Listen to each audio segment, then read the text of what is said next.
All right. What's up, everybody? Welcome back to another episode of the Pit Life Barbecue Podcast. Coming to you live from the Uncle Steve Shake Studios in Center Bonstead, New Hampshire. It's the podcast where we talk everything barbecue and a lot of other topics that you normally talk around the pit. Welcome. Thank you all for tuning in. As always, much appreciated. But let's get into it. Tonight's episode brought to you by Uncle Steve Shake. What can I say, folks? Uncle Steve, true gentleman, great person, shirt off his back kind of guy. Started with, one original seasoning that he made for fun, and now has turned into 18 amazing flavors. The original Gator Shake, sweet and spicier, competition line, magic ribs, dessert shake. It goes on and on. And he wears all the hats, folks. He's mixing it. He's bottling, packaging, labeling, shipping. He does it all. If you have a question and you send an email, he's the one responding to it. If you call the number, he's the one answering the phone. He does it all. He's always looking to make your flavor profiles and what you're trying to do perfect. Follow him at UncleStevesShake.com, and also on Facebook, follow Uncle Steve Shake Nation for everything latest and greatest in the shake world. Uncle Steve Shake some on everything. Also brought to you by Joe's Meat Market, the diamond of Roy City, Texas. Gabriel and his crew do an amazing job. The protein selection is incredible. If you need a certain thickness cut, he's got you. If for some reason you're looking for something he doesn't carry, he'll work with you to get it in.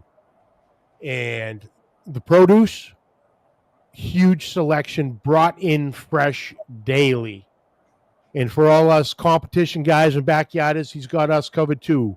Multiple lines of rubs, seasonings, sauces, injections. Even the new Joe's Meat Market house line. Check that out. Smoky wood barbecue products, splits, chips, chunks, pellets. He's got us all aspects covered in one stop. And while you're there, if you feel a little hungry, he's got you covered too. Gabriel's mom's behind the counter whipping up some of the freshest cuisine out there today. So get a plate, get a bowl, sit down and talk with the boys sitting around like the old barbershop days, and make a new friend through this wonderful world we call barbecue. So like I said, if you're ever into Dallas, Fort Worth, Roy City, swing by Joe's Meat Market and tell them I sent you. And remember, Joe's Meat Market for the win. And brought to you by Champions Barbecue Alliance's New England Triple Crown, Matt's Backyard Barbecue, and Big Dog Sauce combined to bring this Triple Crown. There's only one leg left. Vermont is done. Rhode Island is done.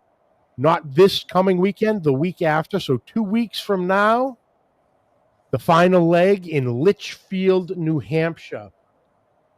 Spots are still available. And folks, remember, we can't emphasize this anymore.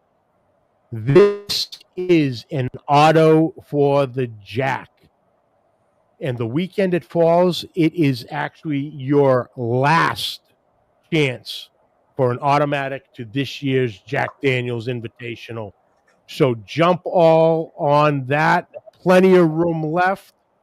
And, if you're sitting on your couch in October and had the opportunity, you're going to regret it. So get in contact. All the links are at cdabbq.com and sign up, and we'll see you out there. Oh, excuse me. Now, let's see here. I know Daddy Dutch was the first in, followed by Cracker Barrel Barbecue. What's happening? Tom's Food Factory. Judge Wep, what's happening? Larry Vaughn, afternoon from South Jersey. What's happening? Terry, what's going on? Kevin Hernandez, my pizza burning. Brother, I'm going to be sending you a message soon. We're going to get you on here too, brother. Chris Rosinski, what's happening? Oh, guys, thank you all for tuning in. We got a wonderful guest joining us. I was introduced to him a few years ago through the barbecue show world, and, learned of his team and products. And we're going to learn a bunch more. So without any further ado, ladies and gentlemen, please welcome restaurateur, American Royal World Champion, sauces, seasonings, the whole nine, a wealth of knowledge from Plowboys Barbecue, Mr. Todd Johns. Todd, what's happening, brother? Thank you for taking the time, man. Well, things are hot and humid and sunny here in the world capital of barbecue, Kansas City. So life is good. It's a little sweaty out there at the pit, but it's summer. What are you going to do? That's it. We can't change it. We can complain all we want, but we still can't change what it's going to be. So, yeah. And we do refer to ourselves as the world capital of barbecue. I always say we did not invent barbecue. We never have claimed that. We'll leave that for Texas and the Carolinas and Georgia and all those folks to argue, and Memphis to argue with. We just perfected it. What can I say? There you go. Jen Lee, darling, how are you? Thank you for tuning in. Oh, so Todd, like I said, thank you for joining me. And like I said, I learned to you guys, you in particular, through the podcast you had with Andy BBQ Radio Network. Yep. And, it was a great show full of knowledge.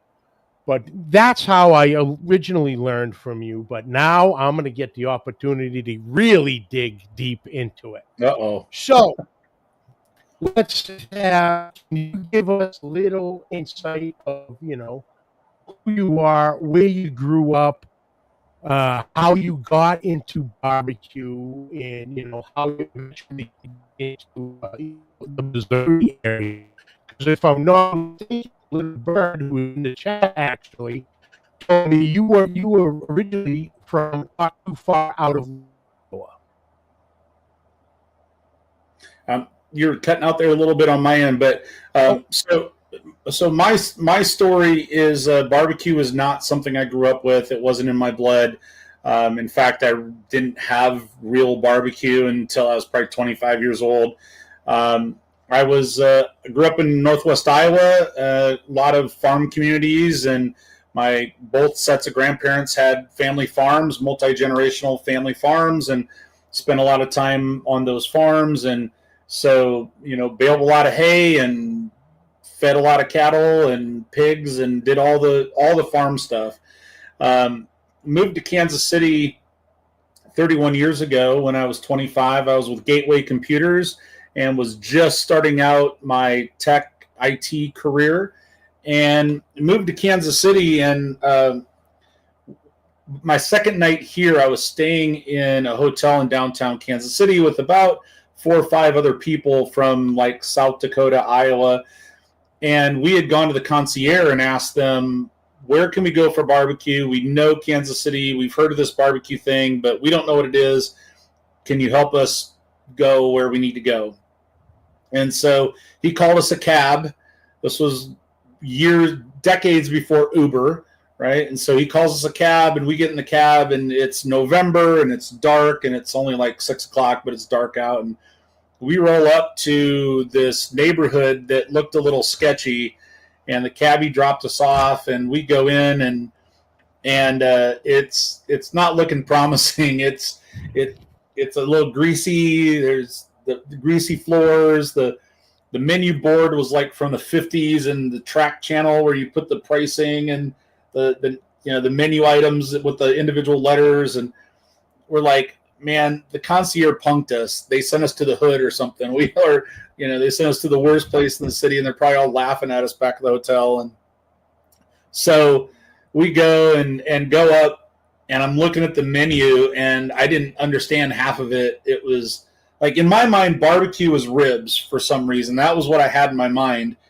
And so I was like, I'm going to go and I'm going to eat like just this massive amount of ribs. I don't even know how much that is, but that was what I had in mind. And I get up there, and in Kansas City, I don't know if I haven't seen this in other parts of the country, and I don't see this really anymore in Kansas City except for the really, really old places. But you can order long end and short end. And so long bone, short bone. And so it was long end, short end. There were burnt ends. And like none of this stuff looked familiar. And so I was like, I don't know what this is. I don't know what a long and a short end of a rib is. And so finally, like the guy waiting on us was behind glass. And so I'm like, well, that's another, like, if he's behind bulletproof glass, I don't know if it's bulletproof, but if it was, then that's also not a good sign we're in the right place. So I finally, I couldn't understand him. He's back behind the glass on the counter, and I finally realized he's asking me what I want. And so I look up the menu, and I see sandwich. I'm like, okay, I know what that is. I see beef, pork, ham, turkey. I'm like, okay, I can lock in on one of those. And so I go up to the window, and I'm like Ralphie from A Christmas Story. I'm like, beef sandwich. And so he takes a piece of white, and this is so like classic Kansas City. This is old school Kansas City. Piece of white bread, grabs a wad of brisket, which I didn't even know what brisket was back then. Just takes a wad of beef in his hand, puts it on the bread, 4-inch paintbrush with sauce that he got from Ace Hardware, I'm sure. Another piece of white bread, smushes it down and hands me the plate. And I'm like, boy, kid, you're not in Iowa anymore. Like, it was complete culture shock. And so come to find out, I ate at probably one of the most famous barbecue joints in the world. It's Arthur Bryant's, and known internationally, right? Presidents and dignitaries, and the place still, if you go to Arthur Bryant's today, it looks exactly like how I walked into it 31 years ago. Wow. So that was my first experience with barbecue and with Kansas City. Like, it was the second night I was ever in Kansas City, and I just was like, wow, this is not like, the pot roast that, grandma would make on Sundays, right? And now there's all kinds of barbecue in Iowa. There's really good barbecue in Iowa, and there's barbecue in every state now. That just wasn't the case 30 years ago, right? So in my mind, barbecue was either dad burning sauce on a piece of chicken on the Weber grill, or ribs that had been stewing in barbecue sauce, like, Sunday buffet after church, and you're fishing out the bones from the meat. And, to me, that's all I knew barbecue as. So that was my introduction. Nice. Almost trial by fire, so to speak. Yeah, well, it was definitely, throw me into the deep end. Oh, yeah. Yeah. Definitely throw me in the deep end. So I spent the next probably 4 years going to all the different barbecue restaurants, and would find different ones in the city. And I don't know what it was back then, but there's over 150 barbecue restaurants here in Kansas City, and we have almost no chain restaurants. They're all local. There's a few that sneak in, but of 150, I mean, I got to think 140 of them are locally owned and operated. So we have a lot of barbecue, and they change out. Places close and then new places open. And sometimes places that have been around for a long time will close, and someone else will start up. And we never seem to not have enough barbecue restaurants. Yeah. So I was watching a locally produced show that was about Kansas City and different history aspects or things to do in Kansas City, history and culture kind of a show. And they were doing the barbecue episode, and they went back to Arthur Bryant's, And it was everything you would want barbecue to be. I mean, it was a brick pit. It was this old weathered guy shoveling coals, like exactly the way you want to imagine barbecue is. And I just loved that and was watching it, and I'd been eating it for 4 years at all these different places, and I'd been back to Arthur Bryant's and all that. And they're talking to the pit master, and he said, "Yeah, my briskets take 18 to 20 hours." Well, in all this time, I hadn't thought about that. I hadn't thought about the preparation of it. I just knew what I liked to eat and where I liked to eat it, and if I wanted sauce on it or not, and that, I was just consuming. And when he said 18 to 20 hours to cook a brisket, I thought, wait a minute, what? Like, that is such, even to this day, it blows my mind. That is such a commitment to a meal. Like, who else does that? I mean, there's very few things that we have to start preparing at lunchtime today if we want to eat it at lunchtime tomorrow. Like, that's a crazy, crazy concept that we're going to put that much attention into a meal. And so immediately I was like, well, I'm that fool. Sign me up. And I went and bought a cheap $69, like I still remember what it costs, $69 Brinkman piece of crap, and burnt up a bunch of stuff in my backyard in a little duplex in South Kansas City. And, I started where everyone else starts. That, it's you're eating your mistakes and you're learning from everything you do. And it's awful, but still good because you made it, and it's not inedible most of the time. So, and that was a few, 2-3 years of that, just really, really. And there was no education, right? There was no YouTube. There was so little to learn from back then. There wasn't a lot of resources. And so it was a lot of trial by error, and I really didn't have a whole lot of other friends that were doing it. And so, but so that was kind of my introduction. And I always say that show where they're talking about 18 to 20 hour briskets was my Peter Parker getting bit by the spider, right? I mean, it was like, that was the moment I was like, wait a minute, I got to know how to do this. So. Oh, that's great. That's great. And you go, it's, I was somewhat the same way, but it was through Barbecue Pitmasters, sitting around on a Saturday, clicking through the channels, and this comes up. Okay, what is this? And then the famous last words came, and it's been there ever since. I bet I can do that. Yeah, right. And it started from there. So Barbecue Pitmasters, I think it was first season. It might have been the second, but I think it was the first. The opening, our flag, Pork Pulling Plowboys, was our barbecue team name.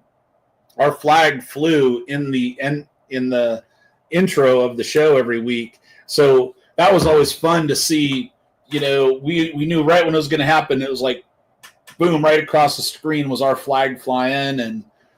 And then it was season 2 where they had filmed at the Royal, and that was the year that we won. So in one of the Royal episodes, they showed me up on stage and all that. So that's always been cool to have that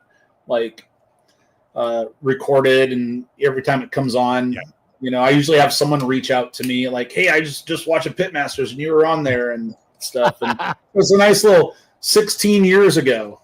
That was 2009. So that was 16 years ago. So it's a nice little time capsule for us.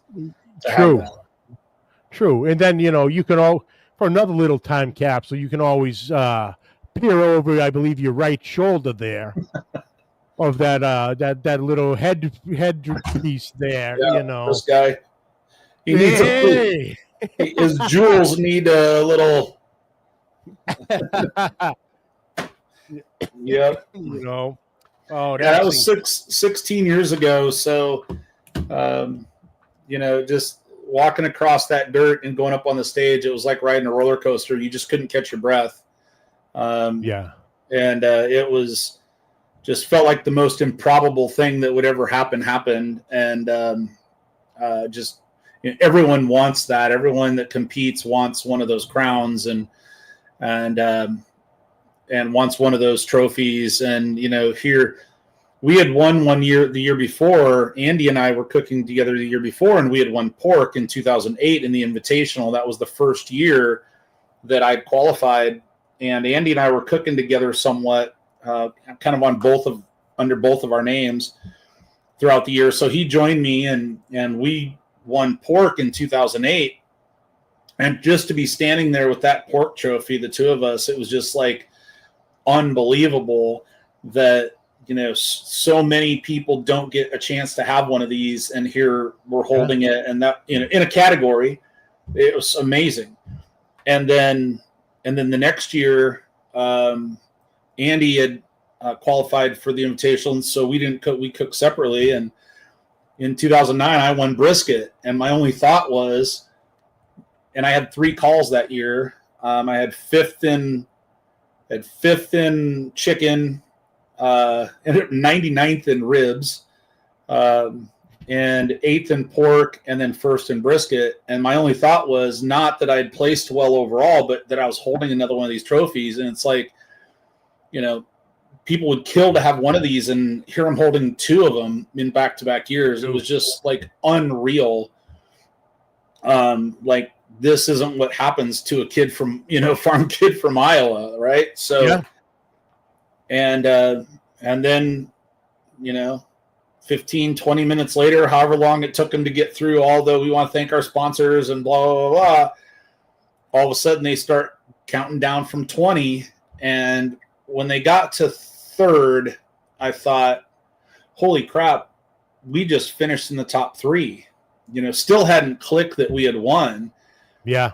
And I thought, well, man, we just placed top 3 at the Invitational at the Royal. This is just, and I'm holding the trophy. This is amazing. And they called Tuffy Stone for 3rd, and Caveman Cuisine for 2nd. And as soon as they called that, then you knew it was a done deal. But I thought we were 3rd, and that Tuffy and Caveman had beat us. But so then I'm holding the big one on the stage with the cape, with the check, and it was just like, how does this happen? Yeah. So 16 years, it's a long time ago now, but the memories are still there, and they don't take them away from you and all that. And so we've been very, very fortunate in our career and in our competition career. And, we always did well at the Royal for some reason, just, treated us well. And, but competition career kind of ended about 10 years ago. Kind of quit doing as much, had restaurants at that point. So haven't done much competing in the last 10 years, and I'm good with that. I've moved on to do other things, and barbecue just has been an amazing career. Oh, absolutely. And, I've always said it since I got bit by the bug that, it is absolutely wild that, you say the word barbecue and it means something different to everybody. But in a general scale of what barbecue has brought me and, my family and, the relationships I have, the friendships I've met and started, that are our family now. And, I can say to people, I can go to almost any state in this country and literally know at least somebody, if not a handful. And I can actually never have physically met them in person, but no, I can message them going, hey, I'm in town. What do you do you got some time? And you're off and running, so, but it was just amazing that barbecue can branch so much stuff out of literally lighting a fire and cooking some meat leads to everything under the sun. But you were saying, 16 years from the Royal there, and we were talking offline before we started of the things that have changed through the years. And let's with the American Royal. When you had started cooking the Royal and when you won it, how many teams were there, 15, 16 years ago compared to the, closing in on 500 teams on the Open and on Sunday this around now? Yeah, it's really not much. It's only slightly bigger now than it was then. Okay. So in the Open, in 2009, we won the Invitational. In 2010, we were 5th in the Open, and there were 504 teams that year. Okay. So they were always knocking on the door of 500. When they moved out to the Speedway for the first time, that first year they hit 650 teams.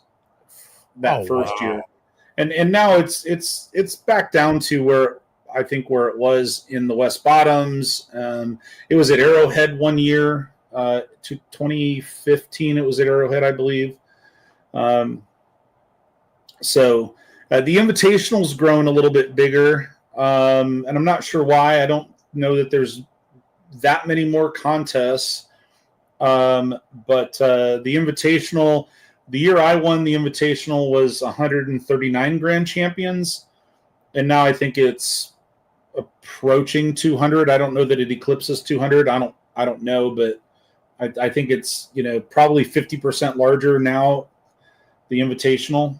But still, I think it's under 200. But don't quote me on that. But so yeah, the Royal is still approximately what it's kind of always been. Okay. In terms of size, the feel of it is very different being at the Speedway than it was at the West Bottoms. It's just like moving Memphis and May off the river. It just feels different. So it just feels different. Yeah. Yeah. I hear, I've always heard, back when it was, hope you get your feet dirty. Right. Walking around, walking across the dirt in the arena. Yeah. And it, and that's where it had started, and that's where it had been for, 40 years or whatever it was before it moved. So, but when it moved to the Speedway, I said, it's still the Royal. I still am seeing all my friends.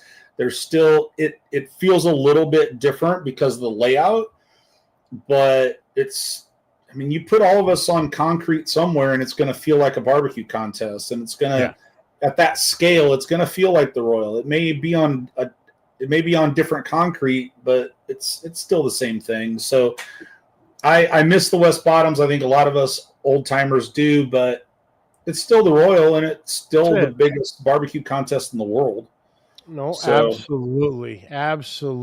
Matt Carpenter, what's up? Uncle Steve, what's happening? Dave, what's going on? Oh, one of my new dear friends had the opportunity to meet him in person a couple weeks back in Rhode Island, Mr. Uwe Braun of Beer Belly Barbecue. Thanks for tuning in, brother. Thanks for tuning in. It was great meeting you, man. I can't wait to do it again. So that was the competition. Now, what led into, or was it leaving competition barbecue and then into the restaurant end of it, or did the restaurant kind of start and just grew? Well,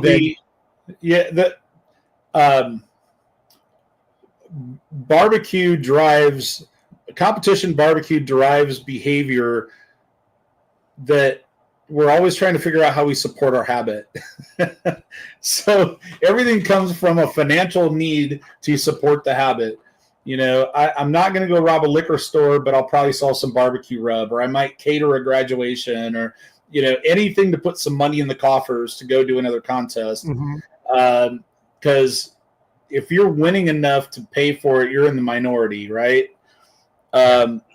So we started to do little, like, somebody wanted some food for a graduation. And this is everyone's story, right? We all do this. And we just started catering more and more. And then we started getting a little more serious about it. And we were doing like really nice weddings. And so we had catered for, maybe 10, 15 years. And then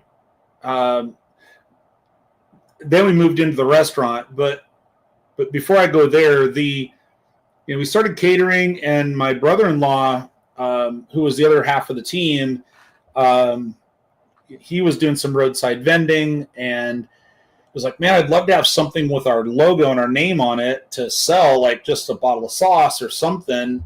And we only had one recipe, and everything else, and we weren't even really using it, but we had one recipe of one seasoning that we had created when we first started. But I mean, we were using Blues Hog, and we were using, man, Blues Hog's been around longer than me. So for all you that have found Blues Hog in the last 10 years, let me tell you, it's been a staple for a long, long time in competition. And Smoking Guns Hot, I mean, those were the two products everyone was running back in the day. I mean, and Fab out of New York, you're injecting with Fab, you're putting Smoking Guns Hot on for rub, and you're using Blues Hog. I mean, there wasn't too much outside of that, but anyway, so I decided I was gonna take our one seasoning recipe and put it in a bottle. And at the time, there was a lot of us, there wasn't a lot of education. There wasn't a lot of this kind of stuff. There wasn't a lot of social media or any social media. It was boards. And so the Barbecue Brethren and the Barbecue Forum were kind of the big place where all of us were communicating and building relationships and things. And so I went out to the Barbecue Brethren and said, hey, I'm going to do this rub, and would a bunch of you across the country take some samples and tell me what you think? And that was January of 2007, and that turned into Yardbird. And that's the only original recipe that we had at the time. And so now Yardbird is in 32 countries. And when we had the restaurants, we were producing 90,000 pounds a year for retail and for ourselves. Right now, without restaurants, we'll do about 40 to 50,000 pounds. And so it's still around, coming up on, 20 years. It won't be too long. It'll be 20 years old, and it's still on shelves. So there's so many products and so many brands that I've seen have a really good run. And then when the brand owner's done, the product's kind of done. And, Yardbird has really carried Plowboys past the restaurants, through the restaurants. And so it's, that's what I work on today, is rub and sauce business, and how to keep that going for another 10 years when I hit 65. And, I'm not ready to stop. But so that was kind of the next phase, was some catering, and then this Yardbird thing. And then we win the Royal, and then everyone wants it. And then in 2013, we opened our first restaurant. And I had left a 23-year IT career and focused on restaurant with absolutely no restaurant experience. I had a business partner. He had absolutely no restaurant experience. And I'm glad I didn't talk myself or let anyone else talk me out of doing it. I'm so glad we did it. We had a run for almost 10 years. I just call it 10. I round up to 10. And, so we had a run for 10 years. The average restaurant lasts 4.5. So we more than doubled the average. And, we quit because we had a lease that was up, and my partner was turning 70 and his wife, and they had grandkids in Virginia now. And it was like, hey, I think our run's done, and let's just quit while we can say we don't have to quit. Right. So many restaurants don't get that choice. And so we decided, this was the end of the run. We had 4 restaurants. COVID killed 2 of them right away, but we survived COVID with 2 of them. And we were the barbecue of the Kansas City Chiefs for 5 years, and had 4 concession stands and 27 cashiers, and while running restaurant. I mean, it was a busy, crazy time. There was no time for competition. And if you're going to compete, you have to really have your head in it all the time. and I just knew that my head was in the restaurant. And so, there was no being on the competition trail. And I would hate to go out there now and get my ass handed to me. Well, hey, like I said earlier, I know of a little ditty to automatic to the jack that's happening here in about 14 days. I heard, yeah. I thought piqued my interest. So we never got to go to the jack. That was one of the things we never had the opportunity to do. Being from Kansas City, all of our contests are typically like there wasn't a lot of going around the country. I mean, there are people that did, but folks chase points and they chase autos to the jack and things a lot more than they used to. And it didn't fit with my life. I had a career, I had a family, I just, couldn't take up and go. And so a lot of our contests were here in the Midwest and I don't know how it is now, but I assume it's probably the same where state per state, Kansas and Missouri for KCBS are 1 and 2. And so we'd have 5 bungs in the draw, but we were up against 28 contests. So we never were fortunate and got drawn. I went in 2019 and judged and got to have that experience, and that was cool. So it just, that's the thing about the jack is you got to be good and then you got to be lucky and to even get there. And we just weren't that lucky. So, but that's okay. We had our fine time at the Royal and did well there. So, but we never got to experience the jack. And if there was something I could go back and do and have the opportunity to do, it'd probably be chase one of those, but that's not in the cards. Yeah. No.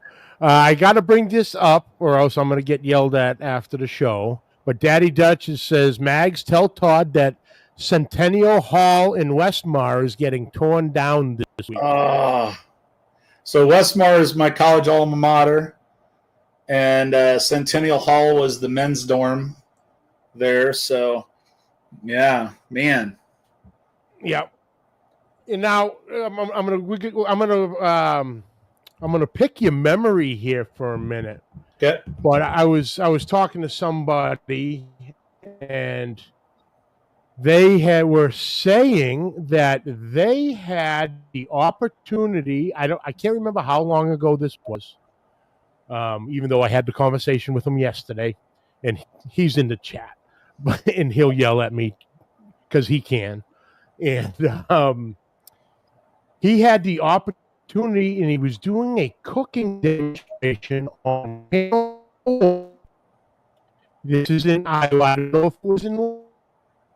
Now you're gonna have to repeat for me. I'm sorry. Oh yeah, the damn storm and the internet. This gentleman had the opportunity to do a cooking demonstration on a Channel 4 out of Iowa. Okay. Shortly after that demonstration, the story goes, you got a phone call from your sister saying that this gentleman was using the Yardbird right on the news. That's right. Yep. That's right. My Lamar's connection. Yeah, absolutely. That's it. So that's you mentioned it earlier, and it's barbecue is a subculture, and it's the 2 degrees of separation. Like I may not know somebody, but we probably have 100 friends in common. And if you really want to get in contact with someone, it's probably 2 phone calls and you're there, right? And that's just over the year, think about 25 years. I've seen so many people come in and go into barbecue and then move on with their lives and go do something else. And then there's always new people coming. It's so inclusive. Barbecue is so inclusive. Like we don't care if you've been around a hot minute or if you've been around forever and a day. Like we're all cut from the same fabric. And the other thing that has been true about barbecue as long as I've known it is we are here for our fellow man, and woman, right? Like we're here, whether you're in the barbecue community, if you are, we're here to help you. If you're not, we're here to help you. And competition barbecue, what I always tell folks is in competition, like if there's something that I have, it's yours. And if there's something I need, you got it. And I just have to ask. Now, from turn in window to turn in close, we're going to slit each other's throats, but we're going to tell each other good luck on the way to and from, right? Absolutely. I mean, it's the craziest thing. Like, I don't know who you are. I've maybe seen you, but good luck. And you're going to tell me good luck, and mean it. And that is, to me, the heart of barbecue. And man, it's been there since the time I started, and it's still there. I see it every day. And it doesn't matter if, the person's been in it a hot minute or longer than me. Like, it's just, there's something about our community and our subculture that just breeds that. And I'm so glad that I've seen that not change over the years. And I've found it in restaurants too. You would think that there'd be a lot of competition in restaurants, where it's less social and we don't know each other as well because we're in our brick walls and in our little boxes. But I found the same thing in barbecue in Kansas City, that if there was something that was needed, you just pick up the phone, even if you've never met the other restaurateur, glad to help. I had a restaurant here a month ago needed to borrow a pit, and they were wanting to pay me. And I'm like, are you kidding me? Do you know how many times I've borrowed a pit from someone? Like, you're not giving me a gift card. Like, just use the pit, And like, this is what I told him, I said, this is what we do. I've borrowed so many pits. Don't worry about it. Yeah. Oh, absolutely. Absolutely. And Greg Pino is saying, barbecue people are a good breed. Absolutely. For sure. And then back to Daddy Dutch. Does Chris Back ring a bell, Todd? It's Chris Bach. Bach. Okay. Bach. That's right. Oh, that's almost New England. Bach. I can do that. Yeah. We're good. Yeah. We're good. Absolutely, Chris does. Yeah. Ran out of nitro gloves and gave him a box. Absolutely. The guy next to Dutch at the competition, nitro gloves. Yeah. It's the same thing, Yeah, you need cutting boards, you need whatever. Yeah. You need a beer? So I had a buddy come out to a barbecue contest from New Jersey. And great guy, been friends with us for years. It's kind of weird how we got connected, but he came out to the Midwest here for a barbecue competition from New Jersey and hung out with us all weekend. And he just very social guy, and just this, his little New Jersey self went around to all the teams and talked to them and introduced himself. And he said, everyone was so nice. They kept giving me beers. And so then I thought, wonder if I just opened a cooler and took a beer, what they would say. And so, he did. And someone said, hey, no, the cold ones are over here. To this day, he tells that story. He's like, everywhere I went, everyone was like, the cooler's over there. It's like, we don't know who you are, but you're with somebody, so you're good. You're good. Skip, what's happening, brother? Oh, man. Oh, yeah. The stories are endless. But I wanted to get into, some of your products. Like you were saying, the Yardbird was your first. Now, as far as seasonings go, you have the Yardbird, the Bovine Bold, and the fin and Feather, correct? Fin and Feather. Am I missing? And then the Jerk. The Jerk. Jerk rub, yep. That was one that we took off for a while, and then it kind of had a little cult following, but we were too small back then to kind of carry it and have it move, and it's not the cheapest thing to produce, but so we brought it back about 3-4 years ago, and it's doing really well now. It's actually surpassed Fin and Feather, so wow, so it's doing well. But yeah, that was one that we brought back because people were asking for it. And then we've got 5 sauces. Originally, it was we just wanted something to cater with, and so sauces were really, really hard. It took me years to come up with a sauce, and seasonings are pretty straightforward for me, at least. They taste one way out of the jar. They taste another way once you cook with it. And, it can taste great out of the jar. It can taste like shit out of the jar, but it tastes great once you cook with it, whatever. But with sauce, it changes when you're putting it together and heating it up. It tastes different once it's cool. It tastes different when you heat it back up again after you've let it sit for 2 weeks. Like, it has different characteristics, and it becomes a different thing as you let it go forward. And it would be something that, oh man, this tastes great. And then you go to cook with it and you're like, where did that go? Like, where was the great product I made? And I put so much stuff down the drain. I just was struggling, and got some mentoring from some folks and kind of helped me figure out the pieces I was missing. And so came out with Sweet 180. That one took about 3 years to develop. And the first time we used the first sample production batch in competition, we got a perfect score in chicken. And ironically, I had this rub called Yardbird all these years, and everyone thought we were great chicken cooks. But it took me 10 years to win my first place in chicken. We had all these firsts in all these other categories.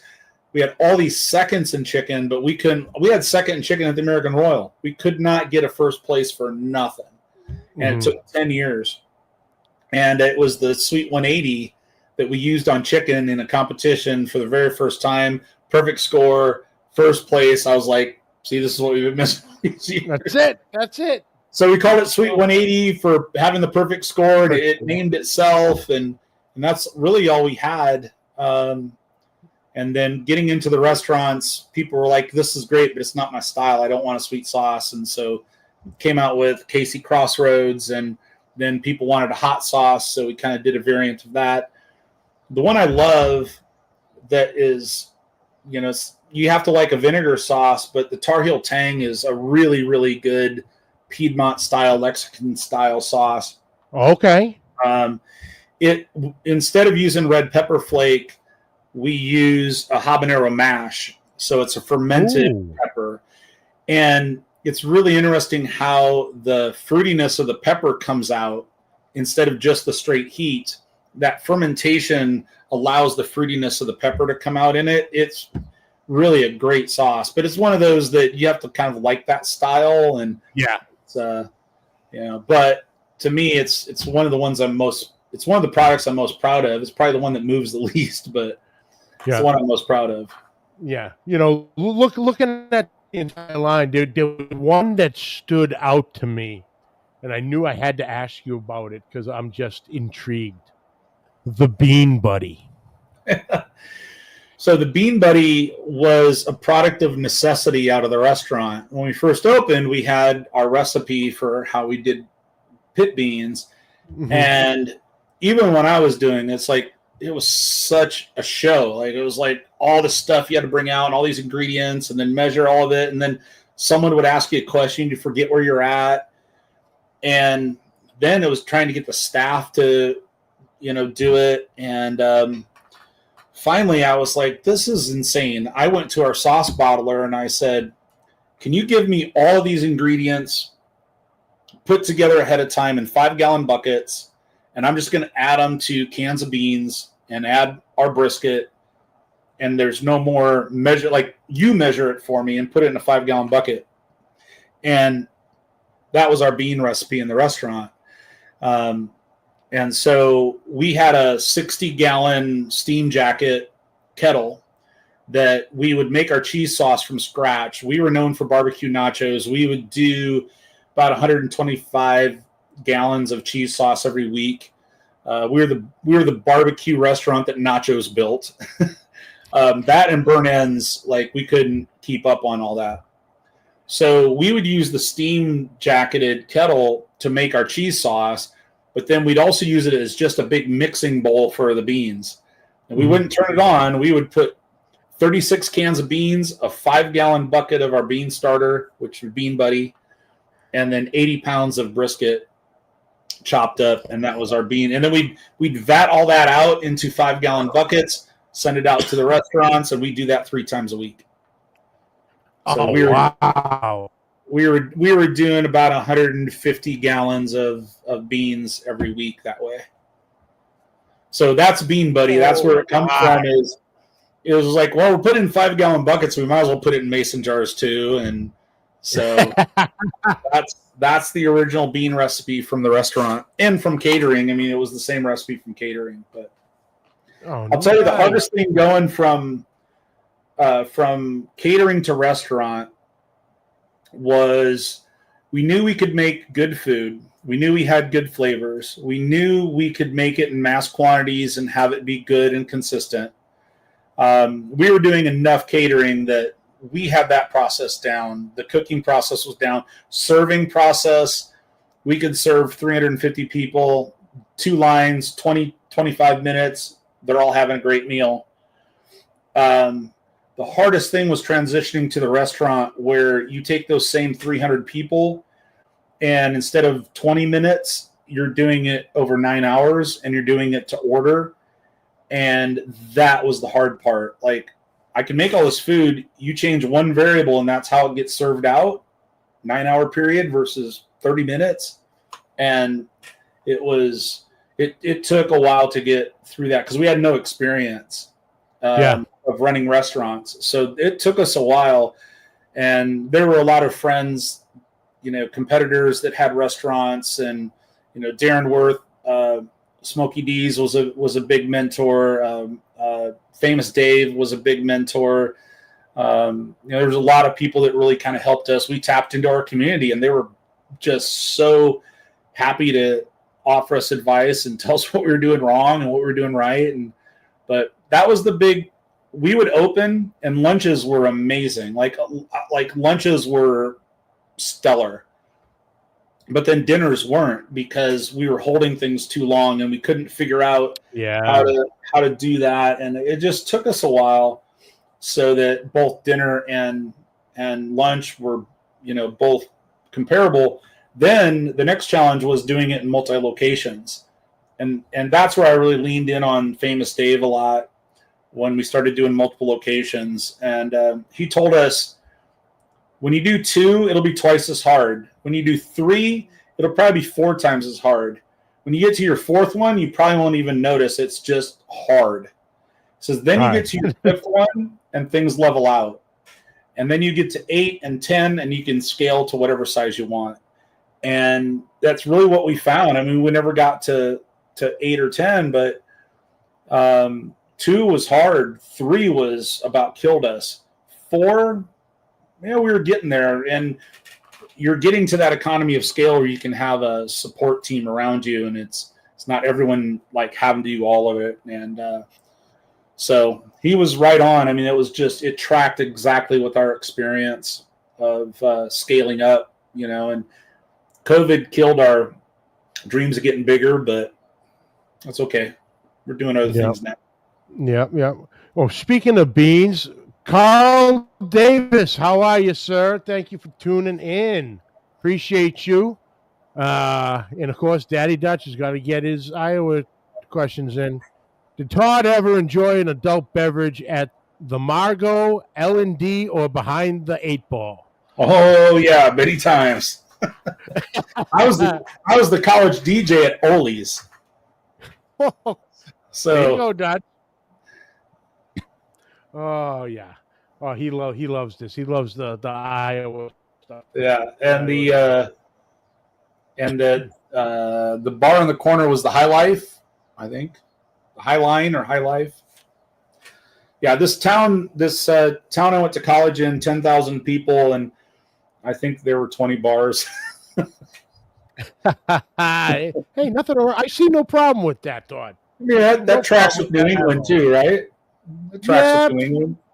Pretty much, go to Boston. You got an office building, a bar, a Dunkin' Donuts, another bar, another Dunkin' Donuts, a sub shop, a pizza store.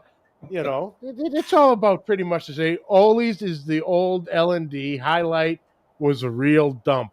Well, Highlight sounds like my kind of place. Look, there were all versions of dumps. Some were just better dumps than others. Some Back put a in the little day. shine on it. The one question I haven't asked yet: the name Plowboys. How did it come about? Obviously, I'm going to assume it stemmed from, Iowa and your upbringing. But when you were coming up with the names, how did you finally stop and decide on Plowboys? So you would think that, but you'd be completely wrong. There it is. I'm losing a lot of bets today. I'm telling you. It's been a very common question. Like, where did the name come from? And I'll tell you that we got really lucky. Like, I did find here in the last year someone else using Plowboys in a barbecue sense, and I've just kind of let that go because it's just a small guy, whatever. He's not hurting me. So, but all these years, there's never been another Plowboys Barbecue. Now we own the trademark. We were smart enough to do that here a while ago, but it was something unique just to us. And so when we first started, my brother-in-law Randy and I, we needed to come up with a team name, and every team name seemed to be some derivative of rubbing something, smoking something, a hog, and we just wanted something different and not sound like all the rest of the teams. And Randy was at the time a hog producer. So he had a hog farm, a farrowing operation. And he says, I was power washing the hog house the other day. And I was thinking, because what else you do when you're power washing a hog house is you got a lot of time to kill and think about team names. And he said, so I wanted to have this play on pulled pork. And so I came up with Pork Pullin' Plowboys. So I felt like it kind of had a nice little roll off the tongue. And he says, and I'm a plowboy because Randy was a farmer and similar story to mine. And he had his hog operation. And I was like, well, that works for me too, because I come from farm families. And so there it was. But, and when you think about it, like a plowboy it's rural, it's simple, and that's what barbecue is. A plowboy is an every guy, and barbecue is the food of the people. And it originally was the cast off cuts, and it was simple food for simple, hardworking people. And so, it's barbecue at its source is unsophisticated, and that's what a plowboy is. He's just a plowboy. He's a guy working the field. He's a guy, blue collar guy, raising livestock and crops and whatever. So I don't know. It was a happy little thing that we stumbled upon, that as we thought about it, even as years went by, we would think about it and go, that name really fits and it's ours. No one else has anything like it. And if they do, I'll sue them. Now I can say it. I couldn't say that a few years ago. I couldn't say that, yeah. Oh, well, no, man, that's phenomenal. That's interesting because, like I said, the way today, I lost if I was betting today, oh boy, would I be on a slump. Yeah, I always credit Randy on the name. He came up with it. It was something that fit both of us, which was cool. And our first logo was a pig on a tractor, and I had made it. And his original farm logo was this pig. It was something that someone had drawn. It was a pig with a butterfly on its ear, and the pig was looking at the butterfly. So I took that, and I took the pig's face and put it on this farmer driving a tractor with a plow behind it. And I took the butterfly off the ear and I put it on the plow. And that, for the longest time, the question was, what's the butterfly all about? Why is there a butterfly in your logo? And it's just because it was a tie-in with his old farm logo. And so that was our original logo for a long time. And we don't use Pork Pulling Plowboys, for commercial purpose. It's still our team name. If we ever go out and compete, we'll always sign up as Pork Pulling Plowboys, but we're just shortening it to Plowboys. And again, there's nobody using that. So it's really worked out well. Yeah. Now, here's a great question. And, Greg has gotten into the competition within the past couple years. But what's the best lesson you've learned in your barbecue career? Well, I'll tell you the first biggest lesson that we learned. It took us 7 years to win our first grand championship. And some of that I credit to the lack of information at the time. And there weren't a lot of commercial products available either. I mean, when we came out with the Yardbird, there wasn't a lot of products out. And we kind of got lucky there too. Like we hit the market when there wasn't. Now it's so much easier to do those things. There are co-packers that, you just walk in and talk to them and they'll make you 3 products. And there's nothing wrong with that. But I mean, it was just different back then. You didn't have a lot of the same quality of products that we have available today. There wasn't a lot of education. People were very guarded about their secrets and what they were doing. And you kind of had to side up to someone and get them to kind of mentor you. And that always wasn't easy. So that was part of what took us a long time. I counted when we won our first contest, it took 7 seasons. It was at the end of the 7th season. And we had booked like 70 or 90 contests at that point to win our first one. Then they started falling like dominoes a little bit. The big thing that got us from not winning anything to all of a sudden it started happening was we took a class. And it was really one of the first classes that a barbecue person outside of Paul Kirk, he had been doing them for years, but someone that was still competing. Like we took Paul's class, but he wasn't really competing anymore. This was Mike and Debbie Davis, Laudable, and it was the first time like someone who was really, really killing it at the time gave up some secrets. And it was in Lynchburg, Tennessee. It was on Barbecue Hill. They had arranged with Jack Daniels to be able to do it there. And I'm telling you, at the time, we weren't anybody, but anyone who was anyone was at that class. Yeah. And we were just like looking around going, yeah, that's Tuffy Stone. That's blah, blah, blah. I mean, everyone was there. Yeah. I would say top 30 teams, 27 of them were there, and one of them was Mike and Debbie, right? So they would not give out their recipes. What they gave out was their process. And that was enough for everyone to show up. And the thing that we saw was they were the winningest team in barbecue at that time in KCBS. There are folks that have gone and surpassed the things they've done, but at the time they had in 1 year between reserve champions and grand champions, they totaled 40 in 1 year. And so no one was doing that kind of stuff back then. And they'd won the Royal 3 times and this and this.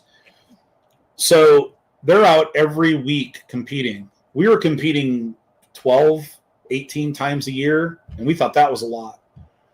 And so they had an RV, which was kind of nice, right? Because you're mobile, you don't have to take everything out of a trailer. And when we'd go compete, we'd have 2 pickup trucks and a smoker. And everything had to get handled 4 times. Load the trucks, unload the trucks, load it back up, take it home, unload it tomorrow because I'm too tired. What we saw Mike and Debbie do was they had an RV, they had a smoker, and they had 2 chairs. And outside by the smoker was 2 chairs. Mike would go to bed at 9 o'clock at night. Debbie would go out and she would go to bed at midnight, but prior to going to bed, she lit the smoker. When she went to bed, he got up and he started his process.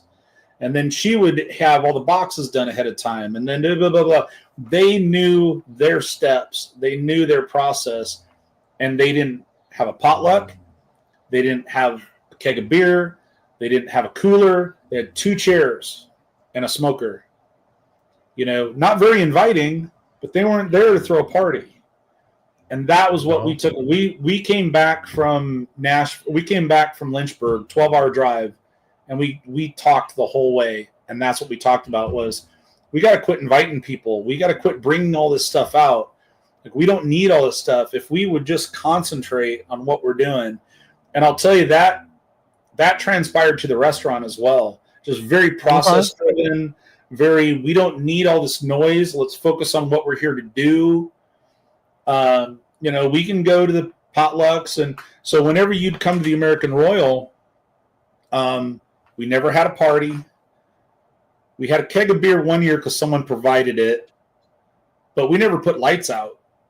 So at night, our space was dark. We didn't put any lights out because we weren't there to have a bunch of people hanging out with us. We'd go hang out at their parties. We'd go hang out with them. We were very social. But we were there in our space to compete. And once we blocked all that noise out and really got focused on what we were there to do, things started to happen. And the other thing we did was we started doing more. So between those two things, all of a sudden it started to click.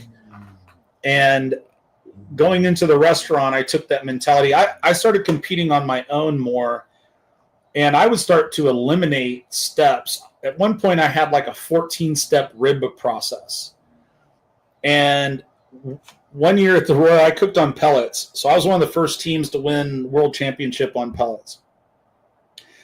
And I'm at the Royal, ribs got about 45 minutes left. I go to check on them, and the pellets had run dry because I didn't fill them up. So I didn't have time to wrap. I didn't have time to do my whole process. I just had to get them done. And I knew they'd be salty because Yardbird is salty, but it works once you add all the other stuff to it. So I was like, okay, I know I have to combat that. And I just went for it and didn't wrap, finished them dry, sauced them, all that. Ended up with a top 10 call in ribs. And I was like, well, screw this wrapping stuff and screw the, one time I forgot apple juice. I'm just going to use water. Guess what? Didn't change my score. So I would just start to eliminate, like, what if I don't buy that ingredient? It's one less thing I got to worry about if I have. What if I take this step out? By being a team of one a lot of times, I would eliminate a lot of steps because that was me conserving my energy to focus on the things I was there to do. Even like washing dishes. I'd have metal pans that I would line with aluminum foil, take that out, wipe it down, clean pan. Like, I'm not doing all these dishes because I don't have time for that. So I always challenged people when I was doing classes and whatnot to don't add on, eliminate, and I bet you'll get better. And so my ribs went from 14 steps to about 7. And, didn't change scores. But I was able to focus and do those things better, and they didn't take away from the score. So those are the things for me that whether it was competition or restaurant, it was think process, eliminate things that aren't helping you. You're there for one purpose. If we're there to party, let's just go throw a party. We shouldn't be spending hundreds of thousands of dollars to go throw a party. Let's do it at our house or at a park or whatever. So we're there to compete. And once we kind of changed that mentality and really focused on doing the same thing over and over, and if you're going to change something, change one thing, and don't just do something wildly different all the time. And that's what we did in the restaurant too. I was there'd be people wanting to, my employees wanting to do this and that. And I'm like, look, we can't do that. Like, I'm okay with change, but we're going to change gradually. And we're going to change if it makes sense to change. Because we've got to have repeatable process. We've got to have repeatable outcomes. We either have, customers that want the same food every time and the same quality, or we have judges and we want to have the same results with them. So the only way you can have repeatable results is having a repeatable process. And that's what we learned from Mike and Debbie, was they had a process that they did not change from the time they went to bed to who lit the pit to when they got up again to do something. Like, everything, they did it so much they didn't write it down. They just knew what they had to do. and Yep. that was the big learning for us. That it's carried me all through the restaurant career and catering and all that. Nice.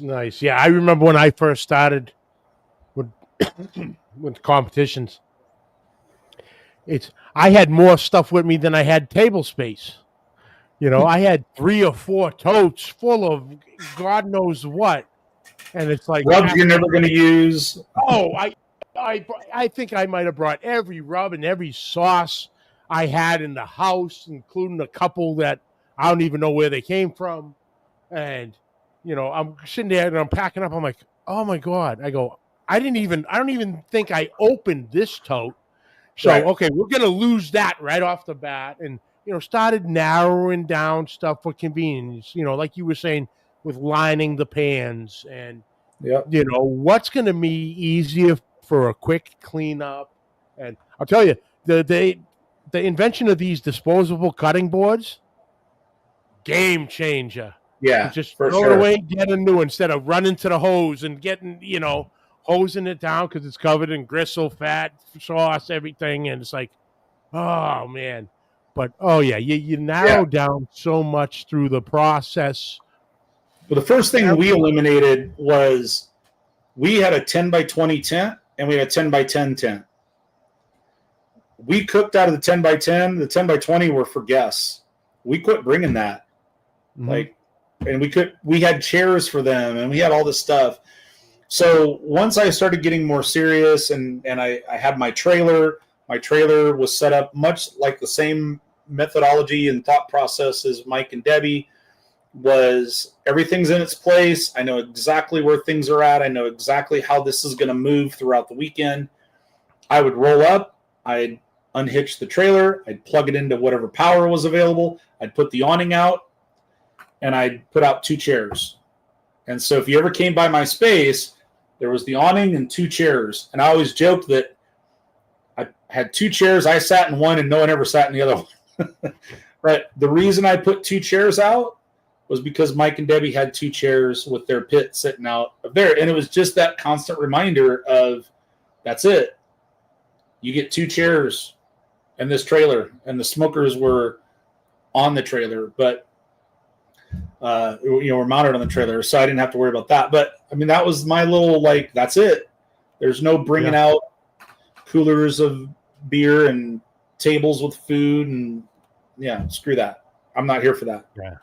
No, I'm here to win.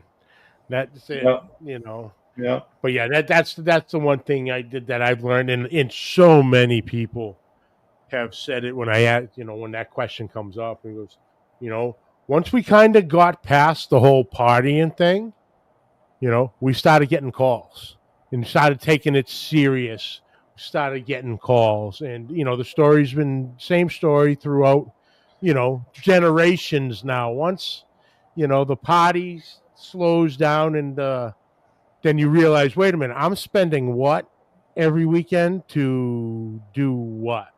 Yeah. The other thing that was real popular, I don't think a lot of people do this. I mean, there's people that make their own rubs and make their own sauces and stuff. And I'm talking like from scratch, not like, well, I take a third of this and 2/3 of that, and a lot of mad scientist stuff going on that we all do. But, there was a lot more of people like making their own from the ground up rubs and stuff. And I was with Darren Worth years ago at a contest, and I was standing there and someone was talking to him. He was like, oh, I make my own rubs. Darren looked at him and said, well, you need to get over yourself.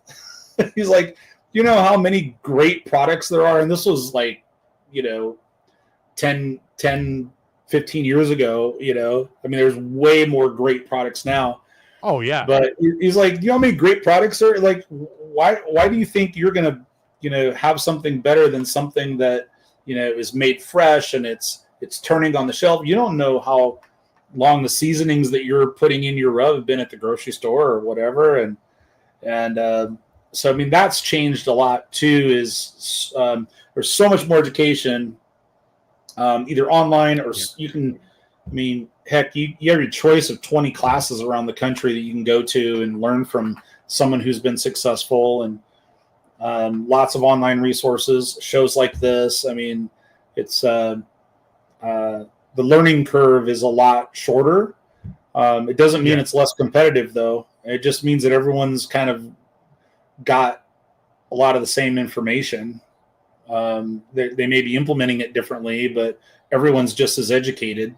So it's still as or more competitive.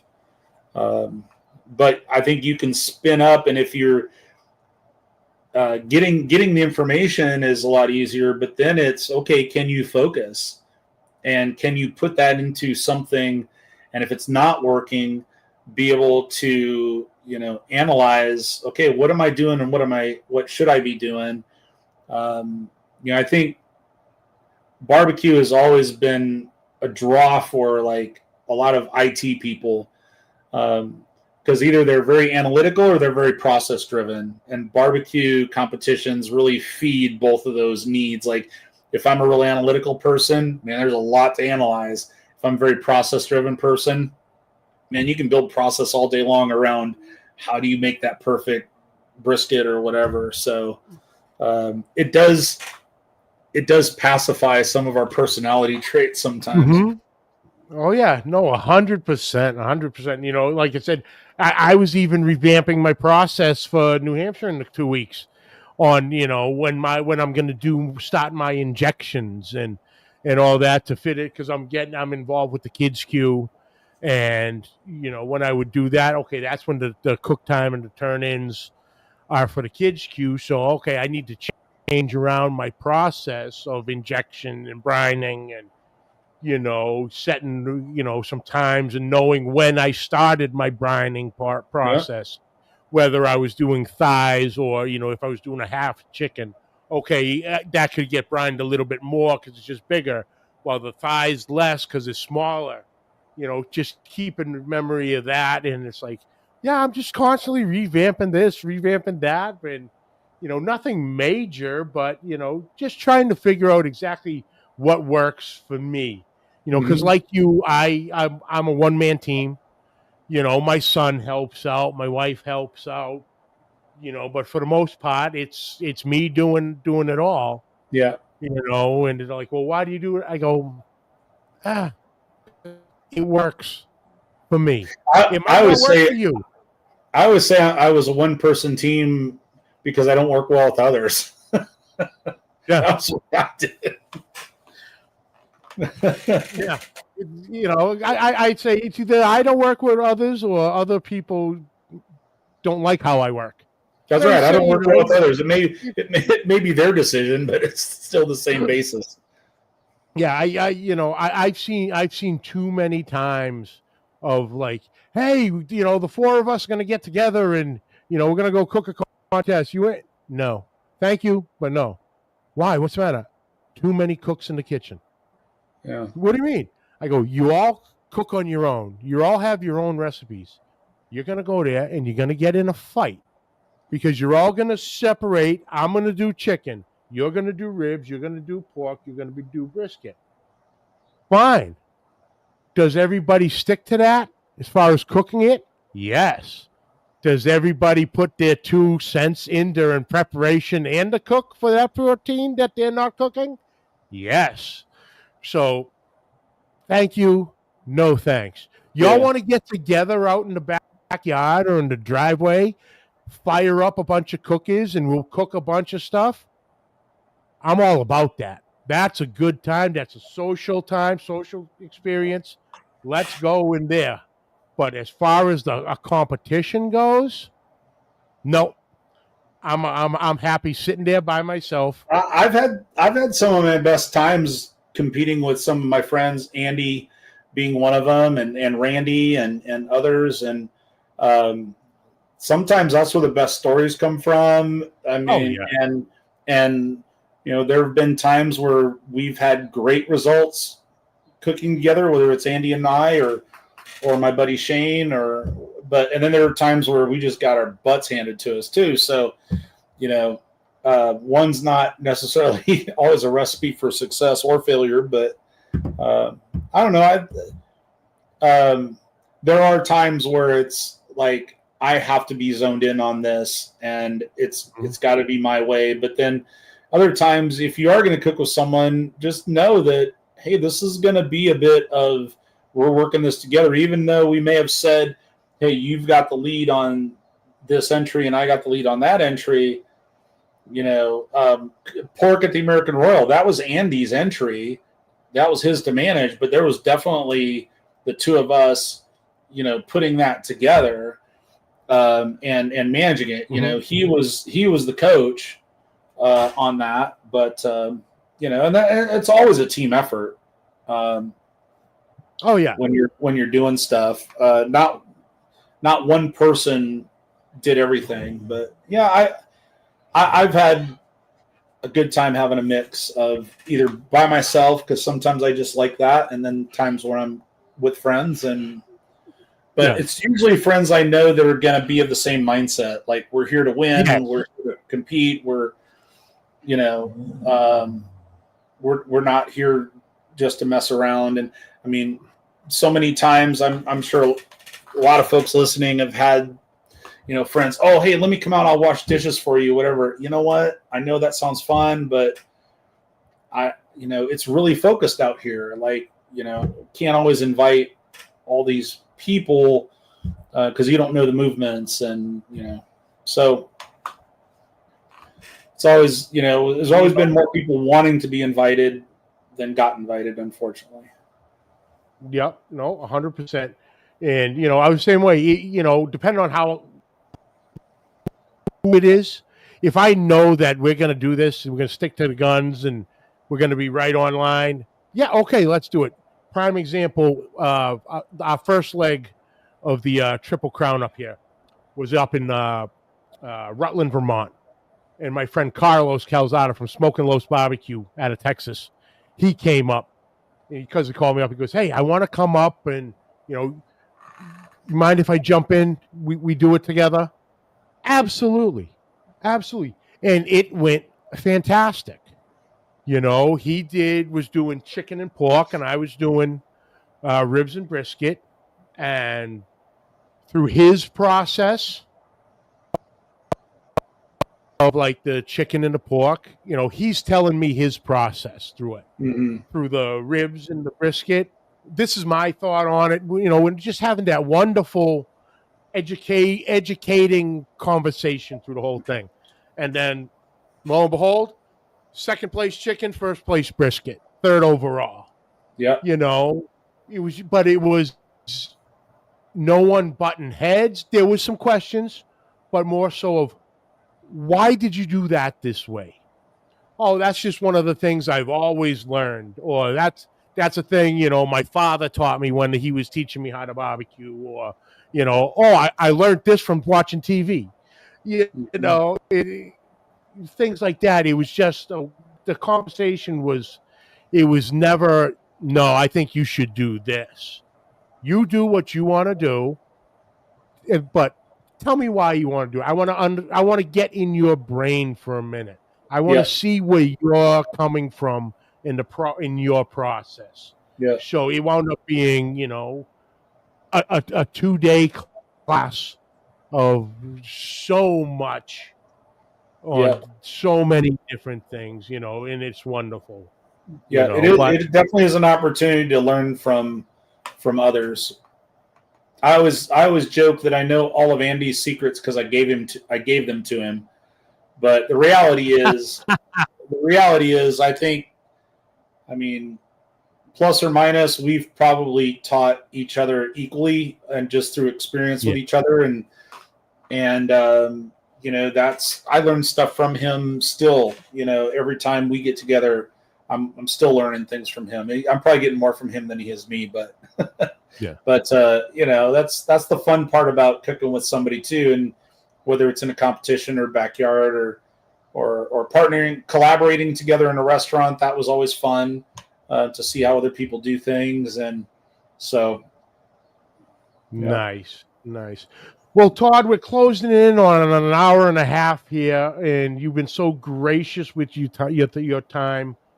I just want to thank you for giving me your time. It was a pleasure to finally meet you. I can't wait till the day I can meet you in person, shake your hand, and Maybe, hopefully, you might offer me that other seat. You never know. You never know. You never know. But thank you so much for all your time. Your seasonings are available online.